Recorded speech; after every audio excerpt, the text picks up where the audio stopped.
Ciao a tutti, sono Beppi del gruppo folcloristico Gli Amanti delle Origini Contadine di Terrassa.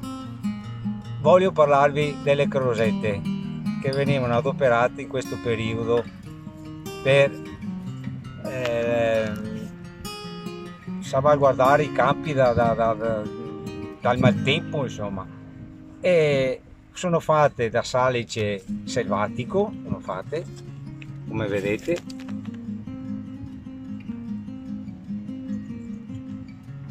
Questo è il periodo giusto per farle, che siamo in calare di luna.